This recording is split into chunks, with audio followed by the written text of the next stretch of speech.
नमस्कार. मुद्दा.com या चॅनलमध्ये आपल्या सर्वांचं स्वागत. मित्रांनो, कर्जमाफीचा विषय कुठपर्यंत आला आहे तेच आपण या व्हिडिओमध्ये पाहणार आहोत. राज्य शासनाने कर्जमाफीची माहिती संकलित करण्यास सुरुवात केलेली आहे. 30 जूनपूर्वी प्रत्येक शेतकऱ्याला कर्जमाफी देण्याचं नियोजन राज्य सरकारचं आहे. मग आता प्रत्येक शेतकऱ्याला वाटत आहे की माझी कर्जमाफी होईल का, आणि जर थकीतवाल्यांची कर्जमाफी होणार असेल तर ते कोणते शेतकरी आहेत, त्या कोणत्या शेतकऱ्यांना ते कर्जमाफीचा लाभ मिळणार आहे, अशा प्रकारचे बरेचसे प्रश्न शेतकऱ्याच्या मनामध्ये आहेत. मग शेतकरी विचार करत आहे की माझं जे थकीत कर्ज आहे, आता माझ्याकडे 99,000 रुपये कर्ज जर असेल तर त्या 99,000 रुपयाच्या कर्जामध्ये त्या ठिकाणी बराचसा विषय शेतकऱ्याच्या मनामध्ये फिरत आहे. शेतकरी विचार करत आहे की माझ्याकडे 99,000 रुपये आहेत, परंतु त्या 99,000 रुपयामध्ये जर विचार आपण केला तर त्या ठिकाणी मला उद्याच्याला 99,000 रुपये तर त्या ठिकाणी व्याज वाढत चाललेलं आहे. पण व्याज वाढत असताना देखील माझ्या त्या ठिकाणी 7-12वरचा बोजा वाढत आहे. तसंच त्या ठिकाणी माझं सिबिलसुद्धा खराब होत आहे. अशा प्रकारचं शेतकऱ्याच्या मनामध्ये होत असलेला तो संभ्रम त्या ठिकाणी कुठंतरी राज्य शासनानं दूर करण्याचा प्रयत्न सुरू केलेला आहे. तसेच राज्य शासनाने कर्जमाफीची माहिती संकलित करण्याला सुरुवात केली आहे. 2022-23 आणि 23-24 व 24-25 या वर्षामध्ये पीक कर्जाची संपूर्ण माहिती बँकाकडे मागवलेली आहे. मग आता तुम्ही जर 24ला काढलं कर्ज असेल, 23ला असेल, 22ला असेल, तर त्या ठिकाणी तुमची संपूर्णपणे कर्जमाफी करण्याचं नियोजन राज्य सरकारनं केलेलं आहे.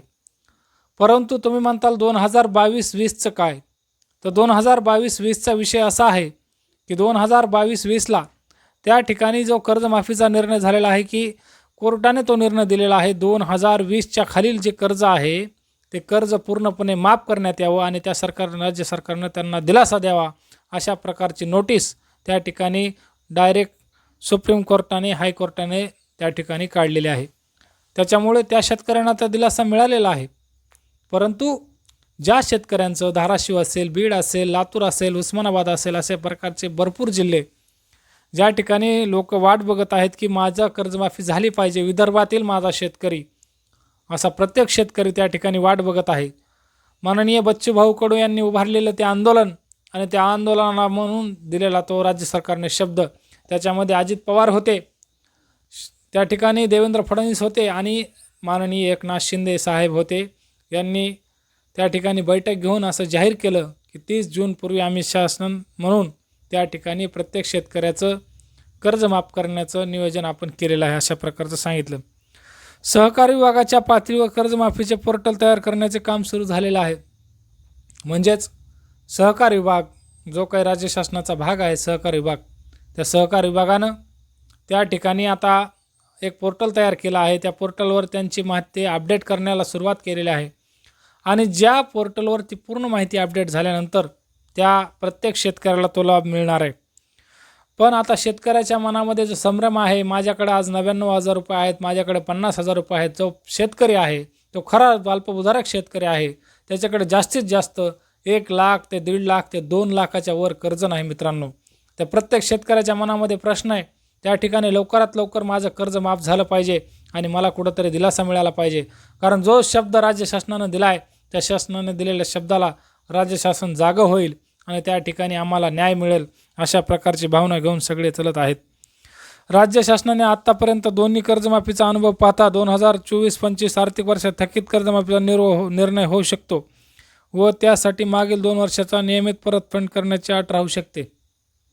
म्हणजेच आता त्या ठिकाणी 2024-25 आर्थिक वर्षात थकीत कर्जमाफीचा निर्णय 100% होणार आहे. मित्रांनो, त्याच्यामुळे घाबरण्याचं कारण नाही. आता एवढंच आहे की तुमची बँक कोणती आहे, तुमची जर नॅशनलाइज बँक असेल तर त्या ठिकाणी तुमचं पीक कर्ज 100% माफ होणार आहे. मग नॅशनलाइज बँक म्हणजे कोणती बँक? RBIच्या रूलनुसार ज्या नॅशनलाइज बँक त्या RBIनं घोषित केलेल्या आहेत, जसं IDBI असेल, SBI असेल, HDFC असेल, अशा बऱ्याच बँका आहेत. त्या बँकमध्ये जर तुमचं पीक कर्ज असेल तर त्या ठिकाणी तुमचं पीक कर्ज माफ होणार आहे, अशा प्रकारची माहिती त्या ठिकाणी आता राज्य शासनानं लोकांना द्यायला सुरुवात केली आहे. मग आता तुम्ही म्हणताल की माझं कर्जाचा विषय आता माझं नॅशनलाइज बँकामध्ये आहे, DCC म्हणजे कसं, बीड जिल्ह्याचे असेल, लातूरचे असेल, इतर कोणतीही डिस्ट्रिक्ट बँक तिथं लुटून खाल्लेल्या आहेत त्या ठिकाणच्या पुढाऱ्यांनी, त्या ठिकाणच्या नेत्यांनी. परंतु त्याचा देखील डाटा संकलित करण्याचं काम त्या ठिकाणी चालू झालेलं आहे. मग अशा प्रकारच्या सगळ्या गोष्टी होत असताना शेतकऱ्याला कुठंही घाबरण्याची गरज नाही, कारण प्रत्येक शेतकऱ्यापर्यंत हा लाभ लवकरात लवकर मिळणार आहे, अशा प्रकारची माहिती आता समोर येत आहे. त्याच्यामुळे प्रत्येक शेतकऱ्याने त्याचं कर्ज थकीत ठेवायला पाहिजे असं आमच्याकडून सांगण्यात येत आहे. कारण आता प्रत्येकाचे तळमळ आहे की आपलं कर्ज माफ झालं पाहिजे.